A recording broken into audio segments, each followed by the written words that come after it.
Narasaraopet Anji Reddy private హాస్పిటల్లో గూడూరు జ్యోతి అనే మహిళ మృతి చెందింది. 5 రోజుల క్రితం గ్యాస్ సమస్యతో ఆసుపత్రిలో చేరిన సంజీవయ్య కాలనీకి చెందిన గూడూరు జ్యోతి చికిత్స పొందుతూ మృతి చెందింది. వైద్యుల నిర్లక్ష్యం వల్లనే మృతి చెందిందని బంధువులు ఆరోపిస్తున్నారు. డాక్టర్ అంజిరెడ్డిని అరెస్టు చేయాలని ఆసుపత్రి ఎదుట ధర్నాకి దిగిన బంధువులు, హాస్పిటల్లో ఫర్నిచర్ ధ్వంసం చేసిన మృతురాలి బంధువులు, పోలీసులకు ఫిర్యాదు చేసిన మృతురాలి బంధువులు. 3వ తారీఖు జాయిన్ అయితే టెస్ట్లే 3 రోజులు చేపించారు. 6వ తారీఖు ఆపరేషన్ చేశారు. 6వ తారీఖు ఆపరేషన్ చేశారు. చేసిన 6 రోజులకు డిశ్చార్జ్ చేశారు. కుట్లు మానలేదు, కుట్లు తీయలేదు. ఆ తర్వాత 5 రోజులకు రమ్మన్నారు.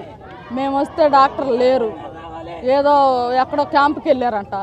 తెల్లారి వచ్చాము. పైన ఒక 10, కింద ఒక 4 తీశారు.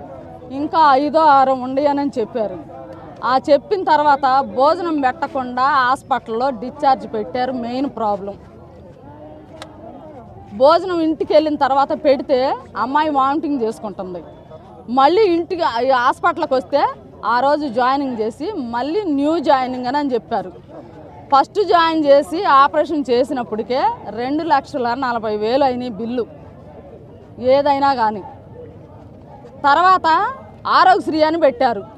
వాళ్ళు మేము ఒక దానిలో పెట్టాము, మీరు అదని చెప్పొద్దు అని చెప్పి ఫోన్లు చేస్తారని చెప్పి నాకు నా కొడుక్కి ముందుగానే డెమో ఇచ్చారు.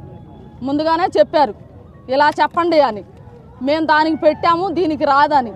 మా పాప ప్రాణం, నా కోడల ప్రాణం అంత సీరియస్గా ఉందేమో అని అనుకొని మేము సరేనన్నాము. అది మా తప్పే. ఇలాంటివి జరుగుతాయని మాకు తెలియదు కదా. ఆరోగ్యశ్రీలో ఎంత ఇది చేస్తారని ఇన్ని డబ్బు. దారుణమైన సంఘటన నరసరావుపేట పట్టణంలో అంజిరెడ్డి హాస్పిటల్లో ఒక దళిత మహిళ పాపం కష్టపడి రోజు రెక్కాడితే డొక్కాడిన కుటుంబానికి చెందిన ఒక దళిత మహిళ జ్యోతి అనే అమ్మాయి గ్యాస్ ట్రబుల్ అని చెప్పి అంజిరెడ్డి హాస్పిటల్లో చేరితే ఆ అమ్మాయిని 4 రోజులు ట్రీట్మెంట్ ఇస్తూ ఆ అమ్మాయి 2 రోజుల క్రితం చనిపోతే అంజిరెడ్డి హాస్పిటల్ యాజమాన్యం కనీసం ఆ కుటుంబానికి చెప్పకుండా మేము ఐసీలో ట్రీట్మెంట్ చేస్తున్నామని చెప్పి ఆ కుటుంబాన్ని మభ్యపెట్టి ఈ రోజున దారుణమైన చర్యకి అంటగట్టారు ఈ అంజిరెడ్డి హాస్పిటల్ యాజమాన్యం. మేము ఒకటే డిమాండ్ చేస్తూ ఉన్నాం, ఆ దళిత మహిళ కుటుంబానికి న్యాయం చేయాలి అంజిరెడ్డి హాస్పిటల్స్ యాజమాన్యం అని. లేని పక్షంలో ప్రజాస్వామ్యబద్ధంగా మేము ధర్నా చేసి ఆ కుటుంబానికి న్యాయం చేయమని ఎస్పీ గారిని, కలెక్టర్ గారిని కోరుతా ఉన్నాం.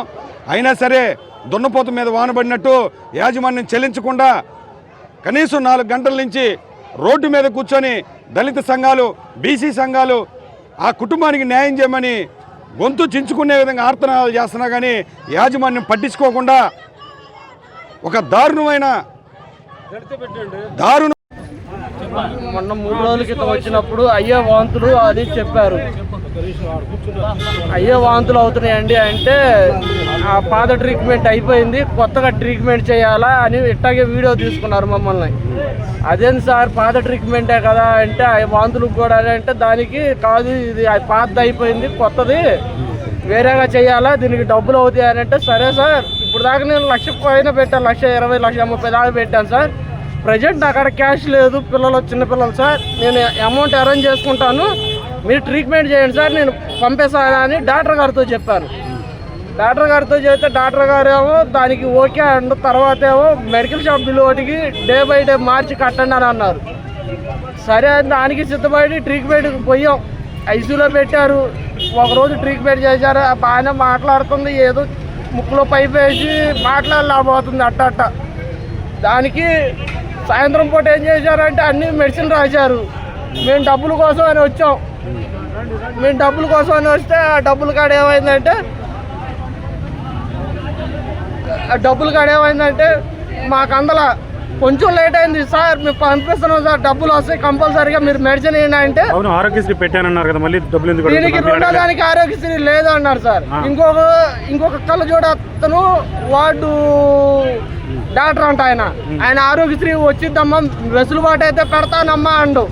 కానీ ఆరోగ్యశ్రీ అనే ఊసు రాలా. మా పేషెంట్ అమ్మాయి క్రిటికల్గా ఉందని మేము ఒప్పుకున్నాం, డబ్బులు కూడా ఒప్పుకున్నా కానీ వాళ్ళు ఆరోగ్యశ్రీ పెట్టల.